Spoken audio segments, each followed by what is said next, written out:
We're back with CMT 40 Greatest Women of Country Music.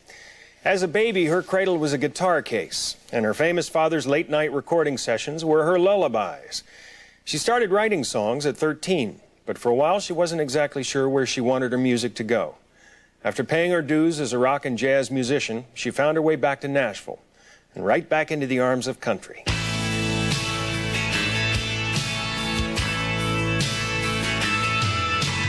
My usual rule of thumb is if your parents are famous, then you're famous, but you're not as good. Pam Tillis is good. She was born surrounded by country music.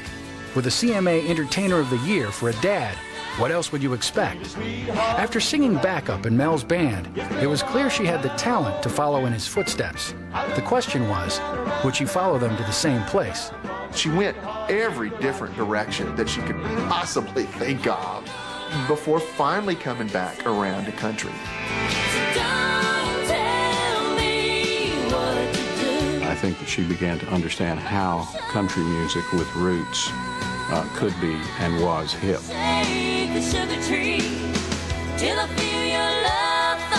Pam cornered the market on that hip, rootsy sound that appeals to lovers of both traditional and edgy country. She's modern, and she sings modern music, but there's something in there that I can relate to, like from the golden age of country music. It seems like all the good ones are gone. You know, Pam can sing anything, but I love the real country stuff that she does because I do think she's got the voice for it and she does it really well. I'm only in between dances and sitting it out. Where she's been important is that she takes contemporary themes, a contemporary sound, and she blends it with a traditional vocal. Oh, queen of the night, buying all this alibi. Pam Tillis is an artist who took no shortcuts. She refused to rely on her famous last name and brought to country music a sound all her own. Now country has two people named Tillis to embrace. She's just one of the most hair-raising singers I've ever heard. I love Pam. I love her singing. I think she was one of the greatest country voices that we have.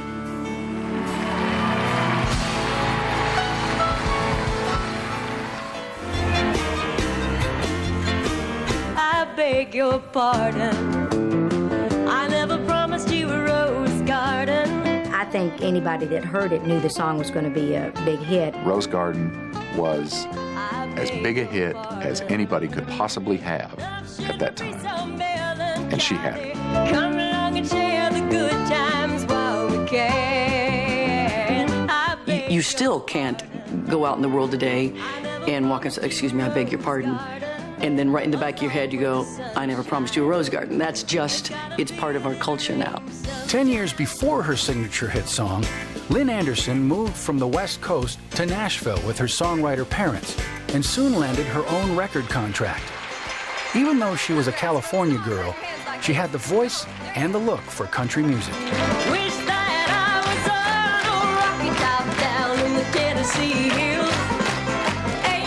She was more of a city girl with a country feel and a country flavor, so she appealed to all of us real country people, and she also appealed to the city folks.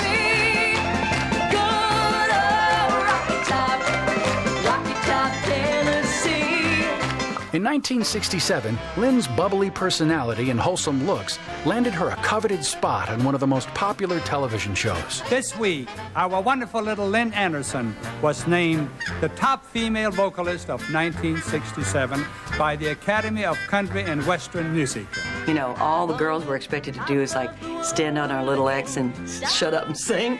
As her popularity grew, the fresh-faced California girl took on a more sophisticated, glamorous image and became the ambassador of classy country style to the world. The little girl singer had transformed into a country music show queen. If your sweetheart sends a letter of goodbye. She was the one who cracked the Tonight Show circuit and the variety stage and the supper club circuit and the Vegas stage. Show queen. I like show queen.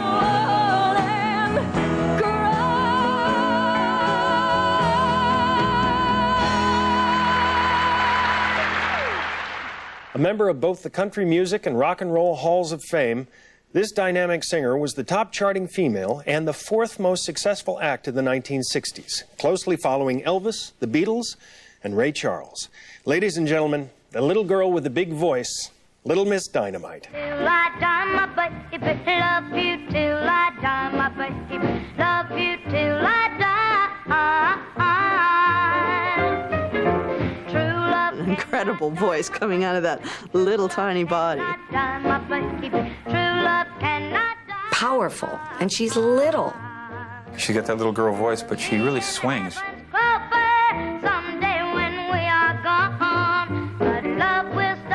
She's so little. So just a little bitty thing singing. The story got out in the French newspapers that she was actually a 35-year-old midget singing American rock and roll. But she was not a midget. That big voice belonged to Brenda Lee. She grew to only 4'9", but the child singing prodigy from Georgia became a huge international star. She was characterized as Little Miss Dynamite, and she was. She exploded. I just explode like dynamite. It's like Mozart or something. It's like somebody who was born singing. She's on the radio by age 5. She's supporting her family by age 8. She's a rockabilly star by age 12. She has a million-selling worldwide hit by age 15. I'm sorry, so sorry. Well, Brenda Lee was my first hero. And she was just having all these hit records, and I wanted to sing like her, and my brother said, "Oh, you'll never be no Brenda Lee." Indeed, there was only one Brenda Lee. In fact, she was so popular that during a string of shows in Germany in 1962, the Beatles opened for her. Who can say that the Beatles opened up for them, you know, as far as in the country music world? Before you lead me up the stairs to that. She holds the honor of being a member of both the Country and the Rock and Roll Halls of Fame, a testament to just how many hearts Brenda Lee's music has touched along the way. Once in a while, a gift comes along that's like no one else's gift. There is no other Brenda Lee.